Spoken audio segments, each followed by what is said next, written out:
Welcome to Gowri's home. இன்றைக்கி நாம் இந்த வீடியோவில் என்ன பார்க்க போகிறோம் அப்படின்னா சோயா பீன்ஸ் பிரியாணி செய்யலாம் வாங்க. எப்படி செய்யறது அப்படிங்கிற பற்றி தான் பார்க்க போகிறோம். Welcome to Gowri's home.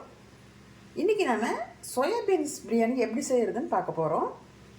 அதுக்கு முன்னால் என்னோடய வீடியோவை முதல் முறையாக பார்க்குறவங்களா இருந்தால் சப்ஸ்கிரைப் பண்ணிவிட்டு பாருங்கள். சமையல் வீடியோ, ஆன்மீகத்தை பற்றி எனக்கு தெரிஞ்சது, வீலாக்ஸ் இந்த மாதிரி எல்லாம் போட்டுட்ருக்கிறேன். சரி, இப்போ நாம் வீடியோ கலர் போகலாம் வாங்க. சோயா பீன்ஸ் பிரியாணிக்கு நமக்கு என்ன வேணும்? முதல்ல சோயா பீன்ஸ் வேணும் இல்லைங்களா? சோயா பீன்ஸ் நான் எடுத்து பெரிய சோயா பீன்ஸ் எடுத்து சுடுதண்ணில் போட்டு இந்த மாதிரி ஊற வச்சுருக்கிறேன்.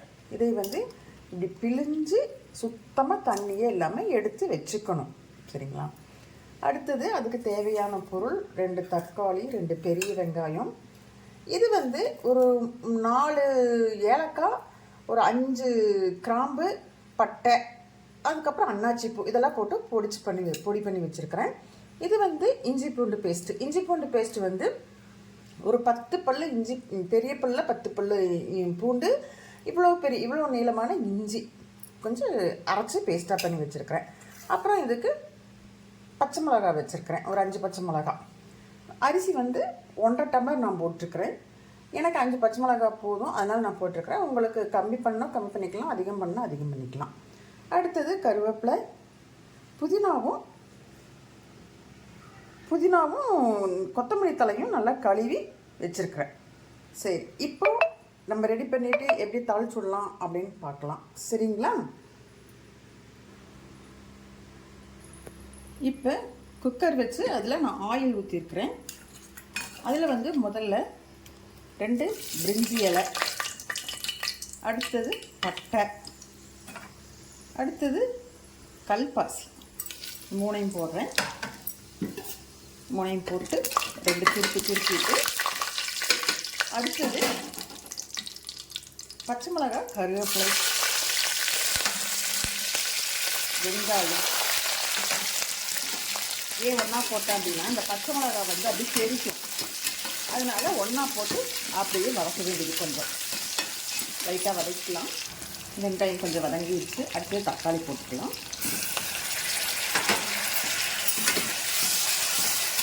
இதையும் நல்லா கொஞ்சம் வதக்கிக்கலாம். இப்போ இந்த சோயா பீன்ஸ் நம்ம நல்லா 2 தடவை பிழிஞ்சுக்கணும், தண்ணியே இல்லாமல். இங்கே பாருங்கள், முதல்ல பிழிஞ்சு இப்போ 2வது பிழிகிறேன். இறுக்கமாக நல்லா பிழிஞ்சுக்கணும், இல்லைன்னா சாப்பிடும்போது சதக்குன்னு ஒரு மாதிரி இருக்கும் மெல்றதுக்கு. இப்போ வெங்காயம், தக்காளி, பச்சை மிளகாயெல்லாம் வதங்கிடுச்சு. இதில் சோயா பீன்ஸ் இப்போ போட்டுக்கலாம். அதையும் போட்டு கொஞ்சம் மஞ்சத்தூள், தேவையான அளவு உப்பு எல்லாம் போட்டு இந்த பொடிச்சு வச்சுருக்கிற அந்த கரம் மசாலாவை போடுறேன். அதை போட்டு 2 திருப்பிக்கலாம்.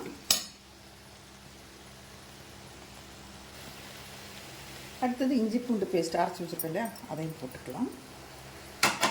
அதையும் போட்டு நல்லா அந்த பச்சை வாசம் போகிற மட்டும் நல்லா கலக்கணும், நல்லா வதக்கணும்.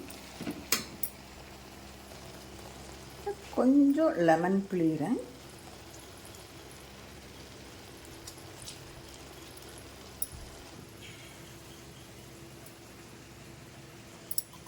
இந்த டம்ளரில் 1.5 டம்ளர் அரிசி எடுத்துருக்கிறேன், சாப்பாட்டு அரிசி தான் எடுத்துருக்கிறேன். நீங்கள் பிரியாணி அரிசியும் கூட போட்டுக்கலாம். இப்போ அரிசியை போட்டுடலாம். இப்போ இஞ்சி பூண்டு பேஸ்ட்டு நல்லா அந்த பச்சை வாசமெல்லாம் போய் நல்லா இதாக இருக்குது, வெந்துருச்சு. இப்போ இதில் இந்த அரிசியை போட்டுக்கலாம்.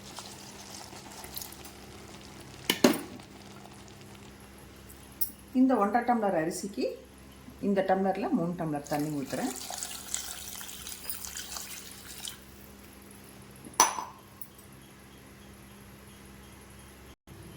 இப்போ 3 டம்ளர் தண்ணி ஊற்றி இந்த ஸ்டேஜில் நீங்கள் உப்பு காரம் எல்லாம் பார்த்துக்கோங்க. பார்த்துட்டு இப்போ குக்கரை மூடி வைக்கும்போது நம்ம கழுவி வச்சுருந்தோம் இல்லையா, புதினா, கொத்தமல்லி தழை, அதை அப்படியே உள்ளே போட்டு அப்படியே மூடி வச்சிடலாம். ஸ்டவ்வை குக்கர் அப்படியே மூடி வச்சிடலாங்க. இப்போ குக்கர் மூடி வச்சாச்சு. கொஞ்சம் இந்த இடத்துல தண்ணி வந்த உடனே நான் விசில் போட்டுக்குவேன். கொஞ்சம் தண்ணி வரட்டும். இப்போ பாருங்கள், தண்ணி வர்றது தெரியுதுங்களா? இதில் இப்போ விசில் போட்டுக்கலாம். போட்டு ஒரு 3 விசில் கழித்து எடுப்போம். இப்போ 3 விசில் போய் அந்த விசில் சத்தமெல்லாம் அடங்கிருச்சு. எப்படி வந்து சாப்பாடு பிரியாணி ஆயிருக்குதுன்னு பார்க்கலாம். இது வந்திருக்கு. ஒரு 5 நிமிஷம் கழித்து பார்க்கலாம். கட் பண்ணி தண்ணி ஊற்றி இங்கே பாருங்கள், கீழேயும் தட்டத்தில் தண்ணி ஊற்றி வச்சுருக்கிறேன். அதுக்கு மேலே குக்கர் வச்சுருக்கிறேன். அதுக்கு மேலே வந்து தண்ணி ஊற்றி இந்த மாதிரி வச்சுருக்கிறேன். இது எதுக்காக அப்படின்னா, இந்த தம் போடுறதுன்னு சொல்லுவாங்க இல்லையா, அப்படி அதுக்காகத்தான் இது பண்ணியிருக்கிறேன். தண்ணியெல்லாம் உறிஞ்சிட்டு கொஞ்சம் நமக்கு வந்து பொழு பொழுன்னு பிரியாணி கிடைக்கும். இப்போ ரெண்டையுமே தண்ணி, மேல் தண்ணி கீழ் தண்ணி ரெண்டே எடுத்தாச்சு. தண்ணி சூடாக இருக்குது. இப்போ வந்து இது இப்படி கிளறி விட்டுட்டு நம்ம அப்படியே எடுத்து சர்வ் பண்ண வேண்டியது தான். பிரியாணி ரெடி. சோயாபீன்ஸ் பிரியாணி. இப்போ சோயாபீன்ஸ் பிரியாணி ரெடி. வச்சு அப்படியே நம்ம சாப்பிட வேண்டியது தான். இதுக்கு தொட்டுக்க தயிர் பச்சடி, அப்புறம் வேறு ஏதாவது நீங்கள் சைடிஷ் எது வேணால் வச்சுருக்கிறேன். நான் வந்து கொஞ்சம் சோயாபீன்ஸ் மீதி இருந்தது. அதிலே வந்து வெறும் மிளகாப்பொடி, உப்பு அதை மட்டும் போட்டு சும்மா தோசைக்கல்லில் போட்டு பிரட்டி எடுத்துருக்கிறேன். அதையுமே வச்சு சாப்பிட்டுக்கலாம். சூப்பராக இருக்கும். இந்த வீடியோ பிடிச்சிருந்ததுன்னா எனக்கு ஒரு லைக் பண்ணுங்கள், ஷேர் பண்ணுங்கள். அப்படியே ஏதாவது சொல்லணும்னா கமெண்டில் சொல்லுங்கள். இல்லை சந்தேகம் ஏதாவது கேட்கணுன்னா கேளுங்க. அப்படியே நான் கவிஸ்கும் சேனலை சப்ஸ்கிரைப் பண்ணிவிட்டு பாருங்கள்.